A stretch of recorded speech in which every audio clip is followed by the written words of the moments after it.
ne mediat e dinim pak a shumë që do kishte një zhvillim të fundit për sa i përket zonës Balluku, e kemi thënë disa herë nga kjo studio për shkak të një konflikti të hapur që zote se ndahet midis të bëj intro jam me kolegun Ermal Peçi se u zgjata shumë po thjesht për dhënë një pasqyrë se çka ka ndodhur. Se ne her pas here i themi, po nuk i themi të plota për shkak se s'duam të jemi as më shumë për shkak etike dhe mëzohem të jemi spekulant në raport me publikun. Çështja e etikës është kryesore për vetëm në arsye Andri që ne shpeshherë tregojmë kujdesshëm edhe për informacionin që dim, sepse si është ajo puna këta duan të bëjnë ndonjëherë, po të them atë, edhe në shashk. Nuk dua ta përdor si term, por pihet është një term botror që qarkullon, e ka pasur Rama, pastaj ka kaluar Sajmir Tahiri e tjerë me radhë, sepse këta ti marrin pastaj dhe thonë hajde na i vërtetoj informacionet që ti di.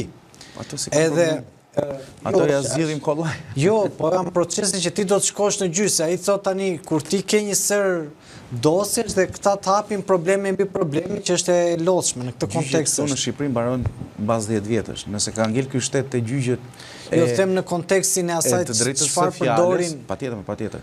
Nëse ka ngel ky shtet tek gjyqet e lirisë së shtypit dhe të fjalës, ku ka me mira dosje, sikur se i pande nga ngjarjet më të fundit, mira dosje në gjykat, cilat sorrollaten, dhe janë dosje shumë të rëndësishme që kanë të bëjnë me pronën apo ndoshta edhe me profesionin e dikujt, që është hequr me padrejt nga puna dhe disa çështje tjera të rëndësishme në vend.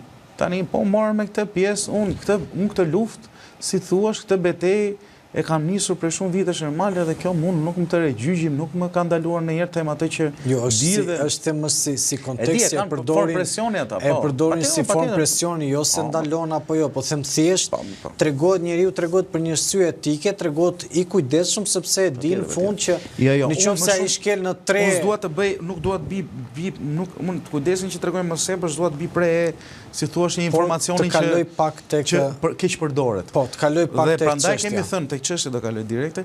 Prandaj kemi thënë që her pas here kemi thënë që zonja Belinda Balluku ka një konflikt hapur me Edi Ramën përpos llogarisë. Pra ekziston një konflikt me Edi Ramën dhe një llogari tani që ka për sistemin e drejtësisë. Ajo që shikoj unë. Dhe opinioni publik. Zonja Belinda Balluku e drejton Ministrinë e Energjetikës që nga viti 2019 deri sot që flasim. Paralelisht, në vitin 2022, ajo u bë zëvendës kryeministre e Shqipërisë dhe e mban atë post edhe sot që flas. Pas largimit të Arben Ahmetaj. Po, pas largimit të Arben Ahmetaj. Madje në atë kohë kur zonja Balluku mori edhe këtë portofol, unë jam artikuluar dhe kam thënë që rreziku që të përsëritet një Ahmetaj 2 është evident.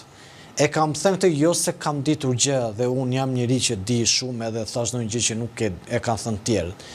Por fakti kur delegohet shumë pushtet dhe fakti se si është korporuar dhe se si është punuar nga Partia Socialiste dhe nga qeveria e Edi Ramës, shpesh herë ndodh që do të bëhen koka tuku sepse vetë Edi Rama nuk do të bëhet kokë tuku. Është gati ka i të shesi të gjithë, çka ka aty ti marrë dhe ti vëj të gjithë në paket dhe vetëm të jetë vetë që të themi të shesi gjithë, nuk e kam në kontekstin se po thamë sheti duket sikur Edi Rama e ka drejtësinë dorë dhe ka jo, ai mund të shesi politikisht. Rama mirë e marrin, pastaj lëshoj është politikisht. E kam në kontekstin politik kur them e lëshoj, nuk e kam në sensin. A themi informacion më tepër? Po. Që Rama ka kërkuar dorëheqjen zonjës Balluku, por ai nuk ka pranuar. Kjo është lufta.